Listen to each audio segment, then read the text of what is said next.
All right, so obviously the whole world is watching the Brexit bumbling at the hands of the Remainer, the rather devout Remainer, Theresa May. It's been pathetic, utterly and completely pathetic to say the least. The globalist political class was handed a resounding defeat in the form of the passing of the Brexit referendum back in 2016, and now in an almost surreal and bizarre-like kabuki theater, the very people who campaigned against Brexit are in charge with overseeing its successful implementation.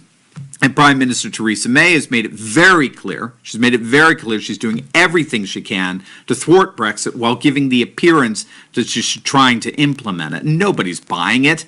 Nobody, not on the British left or the British right. No one is buying it. Everyone sees right through this, and it appears more and more likely that in the end a no-deal Brexit is the only possible outcome, since neither the EU nor the Remainers in charge of Brexit have any intention of actually implementing a post-Brexit world. So in the midst of all of this insanity, the missed deadline last week, the rest of it, it's no wonder that opinion polls are beginning to reflect an astonishingly low confidence among the British population in their government leaders and apparatus. A recent study conducted by the Hansard Society, which conducts studies on an annual basis to measure attitudes towards government among the British population, they've uncovered some pretty shocking discoveries from their 2019 survey of over 1,000 Brits. And what they found was a massive majority of completely lost confidence in their government. Nearly 75%, to be exact, believe that the British government needs a major overhaul, and that a number of Britons were perfectly comfortable with the whole notion of the study calls it an authoritarian figure. I think we would more generously call it a populist figure.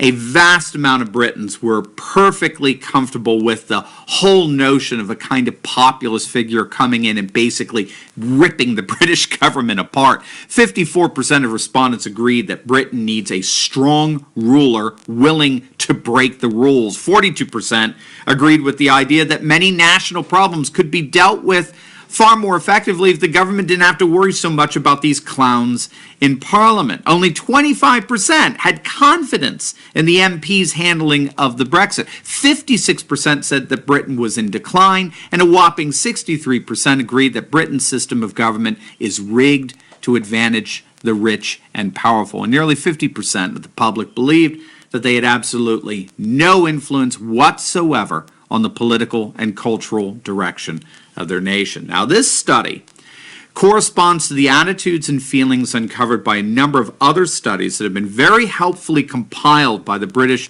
political scholar Matthew Goodwin on the dynamics that led up to the successful Brexit campaign, which Goodwin believes in many respects, is really just getting started. In other words, what these studies suggest is that Brexit is just the latest event to evidence a groundswell of populist sentiment that has yet to reach its limits. Brexit may in fact just be the beginning of the unleashing of a groundswell of British populist sentiment. Here's what the evidence really shows, and this is all despite the constant dismissive slander against Brexiteers that we hear from the globalist corporatist media and the likes of David Cameron and Blair and the like, despite all the stereotypes and pejoratives that you hear that Brexiteers were just a bunch of old white racist xenophobes. Here's what the data really shows. Brexit was actually supported by a broad and diverse coalition of voters, among which were large numbers of affluent voters. It was not just working class. 1 in 3 black and ethnic minorities. Almost half of 25 to 49-year-olds. 1 in 2 women.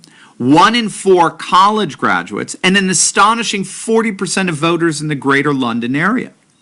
Brexit appealed to white pensioners in England's declining seaside towns, but it also won majority support in highly ethnically diverse areas like Birmingham and Slough. And these people hardly made a rash decision influenced by all this supposed misinformation going on, Russian bots and the like. Britain's National Center for Social Research found that over 50% of Britain's population supported leaving the EU or at least radically altering it for the last 20 years. This was not an 11th hour decision. People have been unhappy with the EU long before the 2008 financial crisis, long before the 2015 immigration crisis. If anything, those were just straws that broke the proverbial camel's back. Brexit was decades in the making, which of course is a truth that's rather uncomfortable for liberal globalist ears to hear. Moreover, when asked how they thought of their identity as British or European, over the course of a number of surveys between 1992 and 2016, over 60% of Brits answered the question by saying they thought of themselves as British only.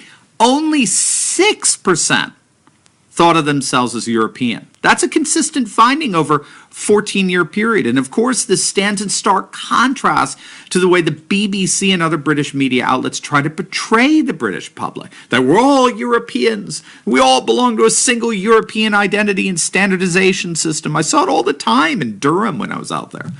And Matthew Goodwin notes that Britain's involvement in the European Union was always rooted in a rather pragmatic, economic interest. There's never really been a desire among Brits to go beyond a very helpful economic arrangement. Scholars even noted at the time, we're talking back when they joined in the 1970s, British support for joining the EU was wide, but it was never deep. And we see this consistently reflected in the polls. I noted between 1992 and 2015, an average of 52% of people Brits wanted to leave the EU, or at least radically reduce its powers. Did you catch that?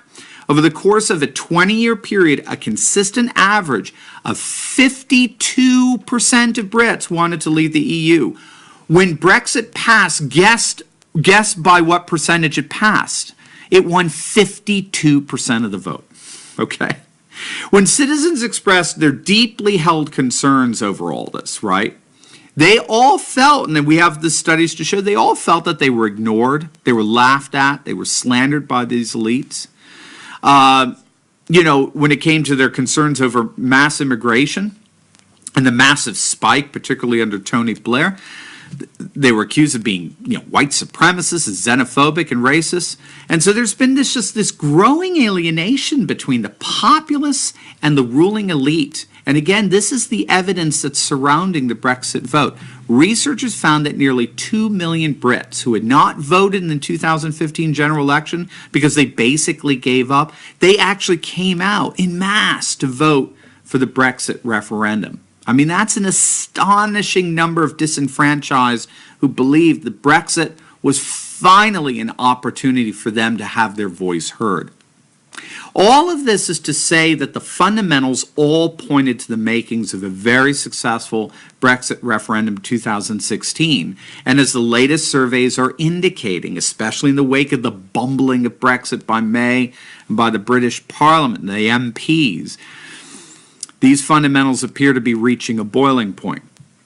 It does appear that we do have the makings of another mass British populist revolt, of which Brexit was but one shocking expression.